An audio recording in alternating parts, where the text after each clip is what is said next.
Gideklarar sa Commission on Elections ang Pebrero 12 nga National Voters Registration Day nga mulanat hangtod sa Setyembre 30. Sa ira nato ang detalye pinaagi nining report. Adunay buksan nga mga venue diin masayon alang sa mga botante nga makaparehistro sugod sa Pebrero 12. Gitawag nila kini og Register Anywhere Project. Una kining gihimo dito sa kauluhan sa nakalabayng eleksyon ug ipatuman kini sa ubang mga dapit sa nasod. Lakip na sa Riyon 7.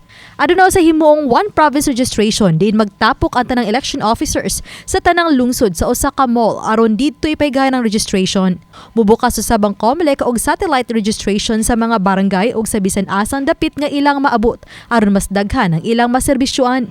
Gihangop usab kini sa mga tawo ilabi na kadtong nagpuyo sa lagyong dapit. Hinon schedule ang matag kalihukan nga himon sa COMELEC.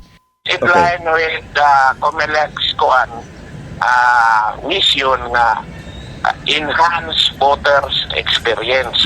Pasabot, ang itaan na mong paagi nga masayon sa inyo nga makarehistro mo, maka-exercise dayon mo sa inyong right to vote. Nindot na sir kay para wala say hago ba. Mas maayo na inana kay bukid nga mo anya dili na mi makagasto panggasto nga rin panghauling. Samtang usa sa gipangandaman sa Talisay City COMELEC mao ang listahan sa mga botante nga deactivated na o kadtong mga mitaliwan na. Sugod na usab sila sa pagprinta sa mga voters registration form.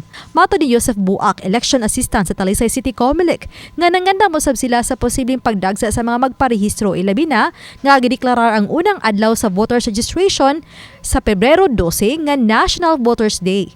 Lakip na kadtong mga magpa-reactivate ug mo-transfer. Sumala sa amuang mga naaging first 2 weeks sa pag-open sa registration, ubay-ubay gid ang moari labi na tong pag-ari nila nga wala sa nakabantay sila sa list of voters nga naisayop ilang pangalan.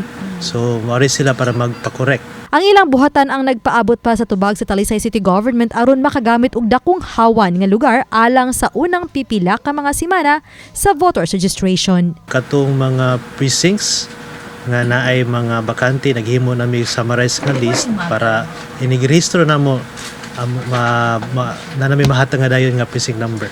Ubani Godfrey Rilien o Cleofer Lumayag, Femery Dumabok. Balitang Bisdak.